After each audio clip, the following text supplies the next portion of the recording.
In this video, you're going to learn how to create your own DVD that will play on your DVD player that you create from your own video files. You're going to use a free software called DVD Flick.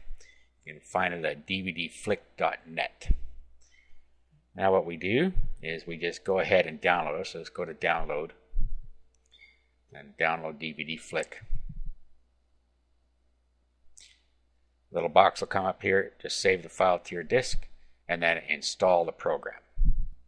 Now once this program has been installed, you can just fire it up. And here's what it looks like here. So the first thing you're going to want to do is set your project settings.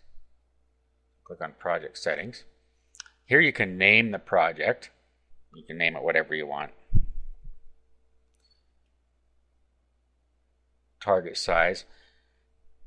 You can leave this as the default. We're going to burn it to DVD 4.3 gigabytes usually, but if you have higher capacity DVDs or you have other types of formats, you can use any of these. But we're going to burn it to a 4.3 regular DVD.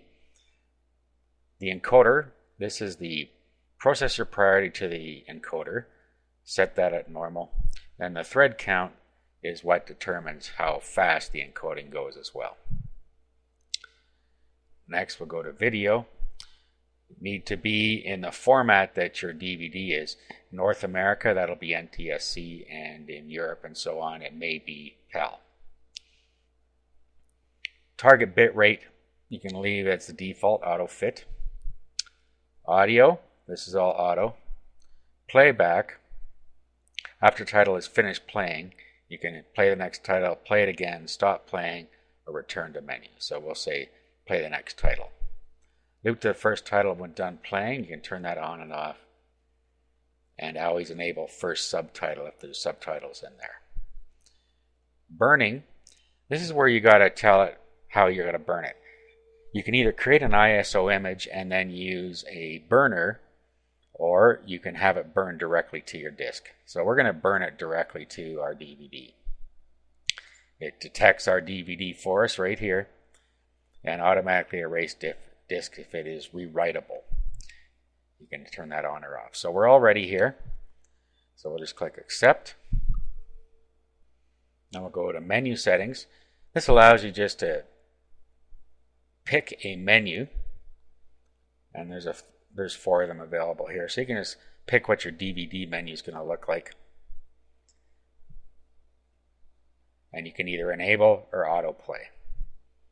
So we'll enable the menu and autoplay. We want to autoplay the menu so the disc doesn't just sit there when they plug it into their DVD player. So we'll accept that. Now we have to do is add the titles that we want to be on our DVD. So we can burn different types of video files, for instance AVI files, which are usually supplied to you with PLR content, or WMV files. I'm going to go and I'm just going to use a WMV file in this case, but you can use AVI files as well. So all you're going to do is click Add Title. Little box comes up here, and then you just select your videos one at a time. So you add title. So each video becomes actual title on the menu. Bring in all 3 videos. Then what we can do is we can edit the title. Right now the title is video-1. Well, we're going to want to change that. And you can just change it to what you want. I'm going to change it like this. And then next title.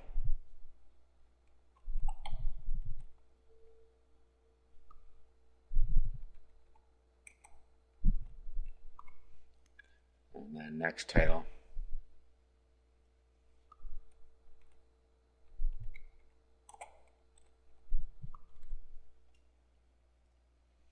Okay, accept.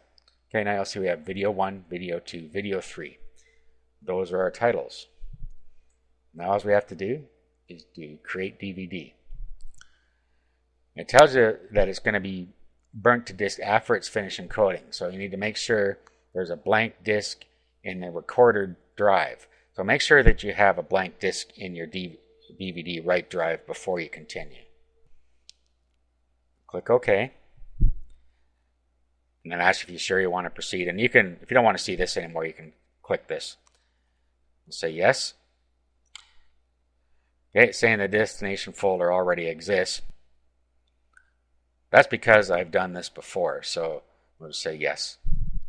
And then it starts on its way here. So what it's doing now is it will go through all of these steps. First, prepare the files, encoding video, and you'll see a progress bar along here. And it will go through each of these steps, and when it's done, you have a DVD that you can play in a DVD player. And of course, you can also play it on Windows Media Player. So we'll just let this run. Now you notice here it says title 1 of 3, video 1 of 1. So it's going through each of our files, which are called titles, and it's going to add all 3 of those titles to the video. So it's basically going to have to take as many passes as the number of clips that we added. So in this case, it's going to take 3 passes at the encoding video, and then the same thing with the encoding audio. So now it's into title 2 of 3. Okay, now we're into the 3rd pass. And then when it finishes that, it'll continue down the list and encode the audio. Okay, so it's almost done all the encoding bits for the video. Now it encodes the audio. Again, it needs to take 3 passes at the audio, which is much quicker than going through the video. So it's through pass 1, and now it's into pass 2.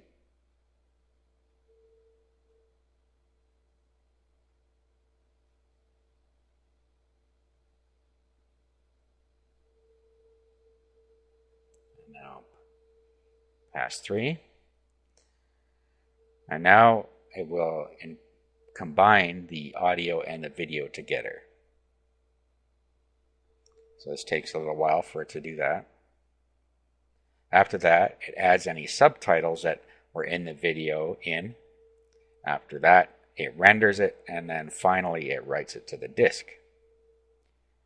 This whole process can take quite a while depending on the size of the video files that you're using to create the video from. Now we're down at the authoring DVD, and it's generating menus right now. As you can see, it goes through the tasks that you'll see on there. Then finally it will write it to the DVD.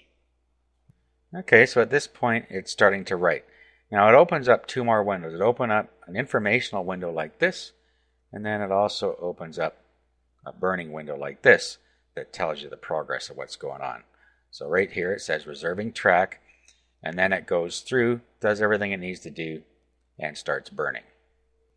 Okay, now it's buffering. You can see, shows you all the steps in the log here, and shows you the percent complete. When this is done, your DVD is ready to plug into the DVD player and watch on your TV or any DVD player, or using Windows Media Player.